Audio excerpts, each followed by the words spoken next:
Hello, welcome to 4 Acres. Today is a kayaking day. Maybe you've never been kayaking before, or you'd like to get into kayaking and you want to know what are the kinds of things you need to bring with you to be prepared for a kayaking trip. So I thought it'd be a good time to show you what it is that we bring when we go kayaking, and then we'll go on a kayaking trip. Also, if you like a 4 Acres hat and you'd like one of your own, link in the description below. Our tagline from the beginning has been, do the best you can with what you got. And that means you should not go out and spend a bunch of money on a bunch of gear that maybe you'll use just a handful of times. It's much better just to scrounge around the house and find things that work for you. Bring a bag with you so that you can contain all of your stuff. Some people use dry bags. You can go out and buy one of those for sure. You could just use a standard backpack if you happen to have a standard backpack laying around. I ended up settling on this bag. It's a little EMS sling bag. It's an older style, you know that from the logo. Those of you that have been around a while in the Northeast know that logo. I bought this for like $3 at a yard sale, and it has been super handy. An important thing about canoeing and kayaking is that whatever bag you have, you want to make sure it's clipped into the boat. On the off chance you end up capsizing, you don't want your bag to sink down to Davy Jones's locker.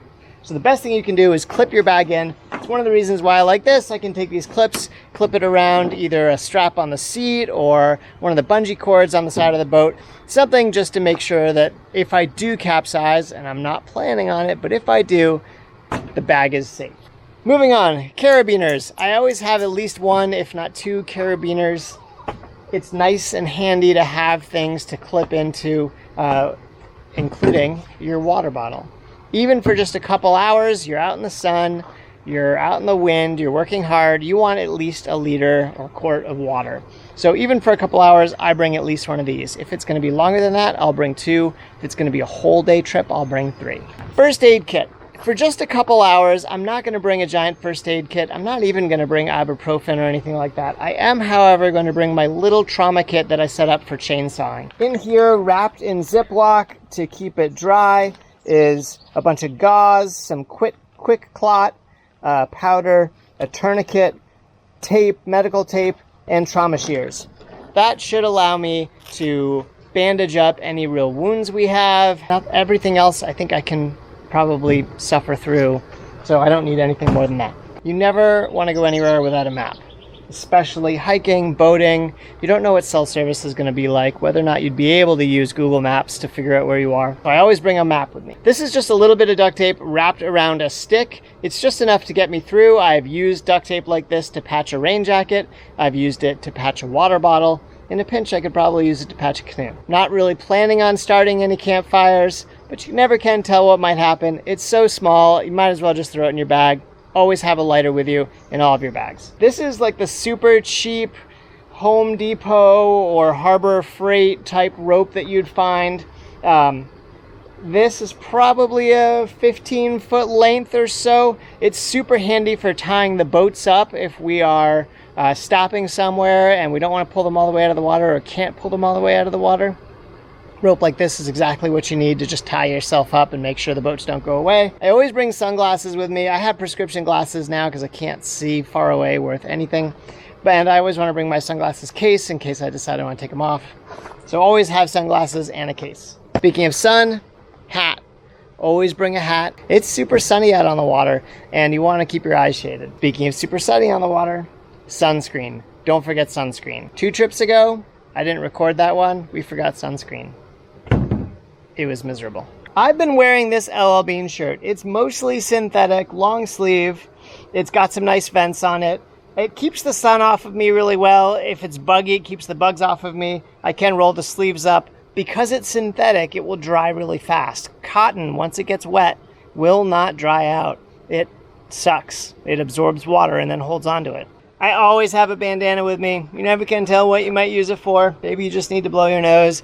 Maybe you want to go rob a bank. Don't rob a bank. You'll want a bright colored one because on the off chance you need to be rescued, you want to be able to wave it in the air and call for help. I always bring a cell phone with me. I know part of the idea here is to unplug and be one with nature and not think about phone calls and work and all the rest of it. You could turn your cell phone off or just turn it on airplane mode if you want to use it to take photos. But it's important to have just in case you have an emergency and you need to call for help, or maybe you happen upon another emergency and you want to be able to be helpful, and a jackknife.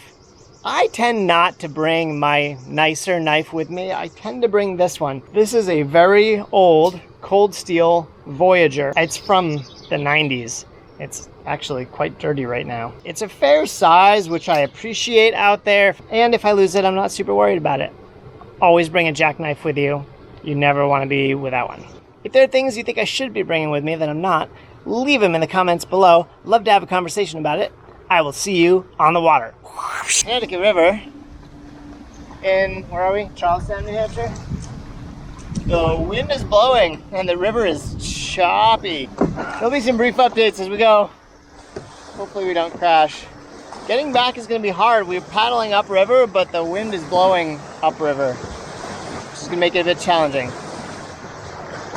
I had to go catch up to Heather. The wind is blowing upriver really hard. We usually paddle upstream and float back.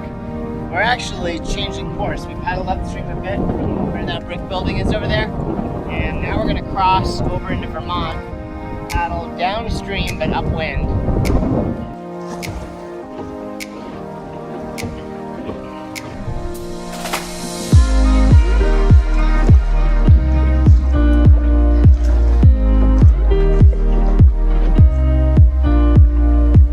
We've made it past where we started the other way. But it ain't easy paddling in this.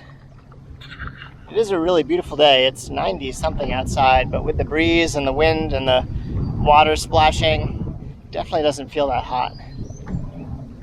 Right there are some houses. That's Route 5 over there in Vermont, and that side is Route 12 in New Hampshire. Heather's leaving me again. I gotta keep paddling.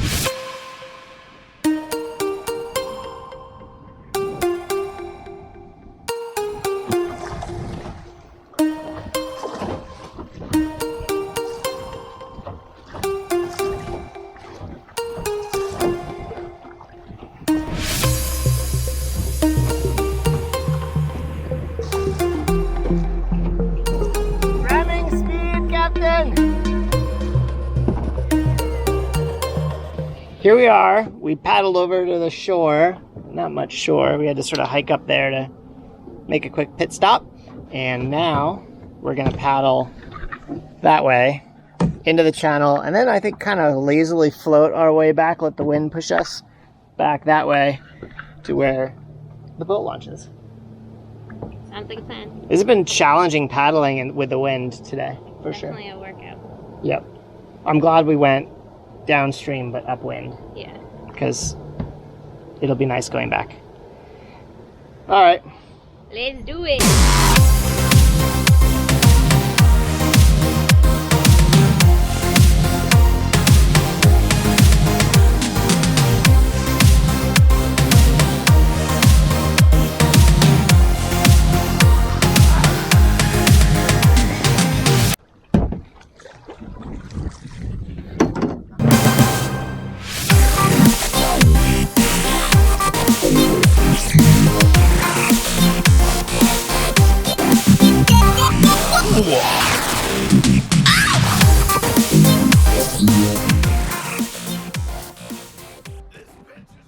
Where are we?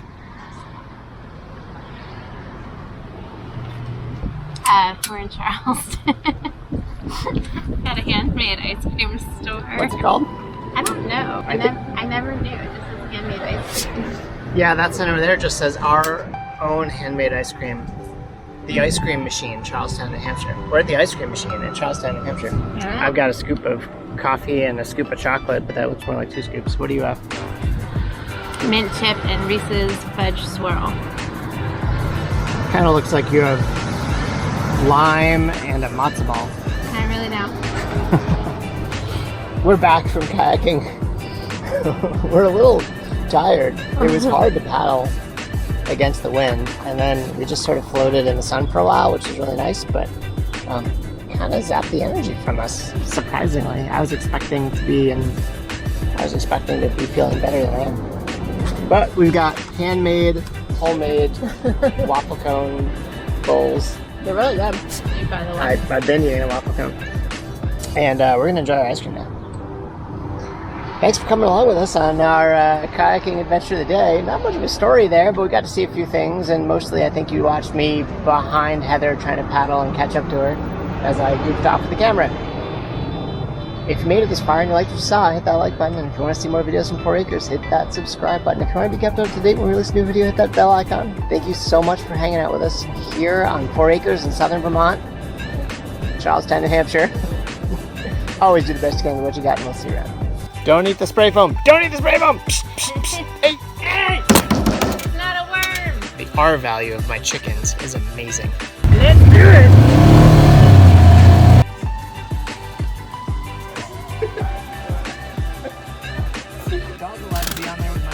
Oh, get off! Get off! Bunker, that's not okay. Go get a drink.